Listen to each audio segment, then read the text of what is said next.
Ils m'ont trahi. Épisode 1. La confiance qui a détruit ma vie.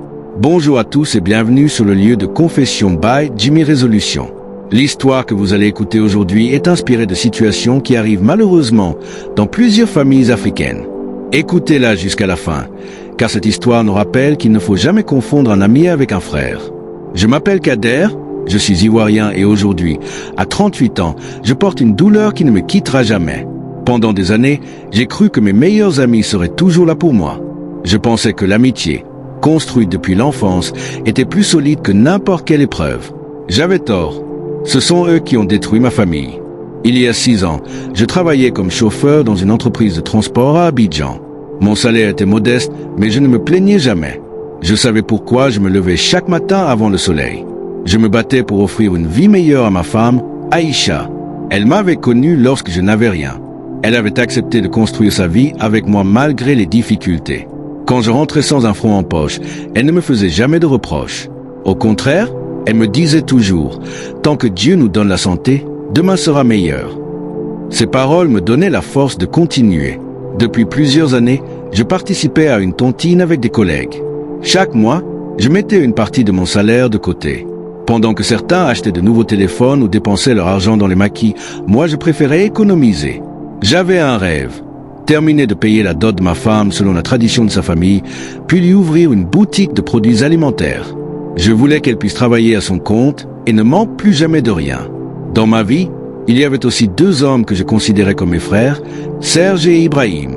Nous avions grandi dans le même quartier. Nous avions joué au football pieds nus dans les rues, partagé les mêmes repas et traversé les mêmes galères. Ils connaissaient tous mes secrets et étaient présents le jour où je suis allé demander officiellement la main d'Aïcha. Pour moi, ils faisaient partie de la famille.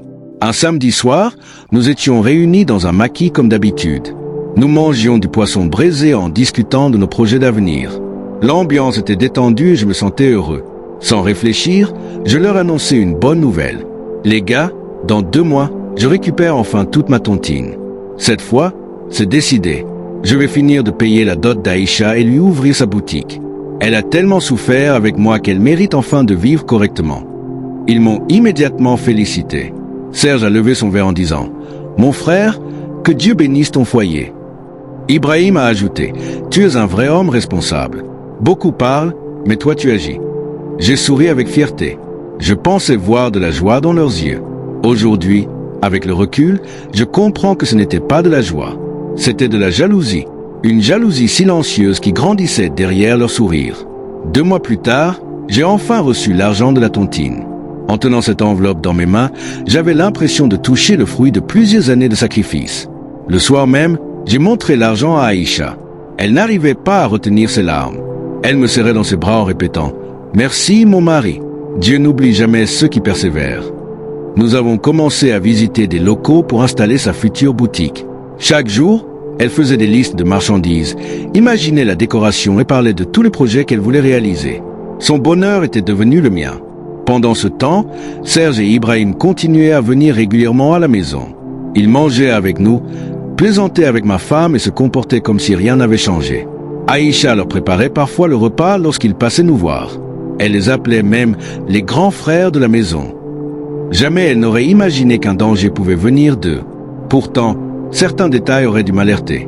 Un soir, en rentrant plus tôt que prévu, je les ai trouvés en pleine discussion devant la maison. Dès qu'ils m'ont aperçu, ils se sont arrêtés de parler. Un silence étrange s'est installé. J'ai demandé en plaisantant « Vous préparez un coup d'état ou quoi ?» Ils ont éclaté de rire, mais leur rire semblait forcé. Serge m'a répondu « On parlait seulement du quartier ». Je n'ai pas insisté. Aujourd'hui encore, je regrette de ne pas avoir cherché à comprendre. Quelques jours plus tard, mon patron m'a annoncé que je devais effectuer une mission de plusieurs jours dans une autre ville. Avant de partir, je suis passé voir Serge et Ibrahim. Les gars, je serai absent quelques jours. Passez de temps en temps voir Aïcha si elle a besoin de quelque chose. Vous êtes les seuls en qui j'ai totalement confiance. Ils ont accepté sans hésiter. Si j'avais su ce que cette phrase allait coûter à ma famille, je ne l'aurais jamais prononcée. Le matin de mon départ, Aïcha m'a accompagné jusqu'à la gare. Avant de monter dans le car, elle m'a serré très fort dans ses bras. Elle m'a dit « Reviens vite, tu vas me manquer ».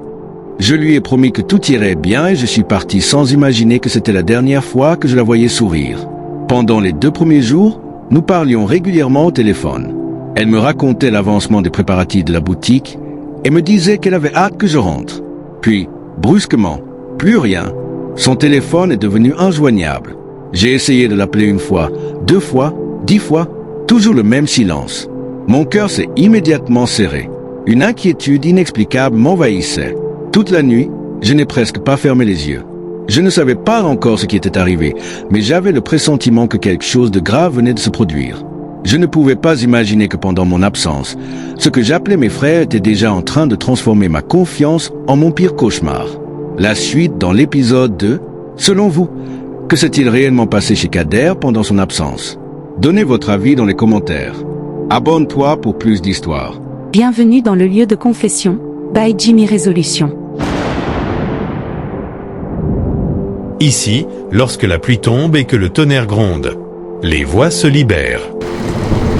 Les secrets enfouis refont surface. Les vérités que personne n'a jamais osé prononcer trouvent enfin un refuge. Dans cet espace, des hommes et des femmes viennent déposer leurs blessures, leurs regrets, leurs fautes, leurs espoirs. Des histoires d'amour, de trahison, de miracles, mais aussi des douleurs silencieuses que personne ne voit.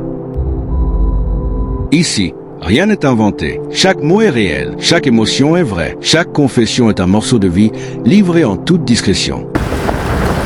Abonnez-vous maintenant, invitez vos amis à nous rejoindre. Et si vous avez une histoire à partager, envoyez-la au numéro affiché à l'écran. Préparez-vous. Chaque jour, une nouvelle vérité se dévoile.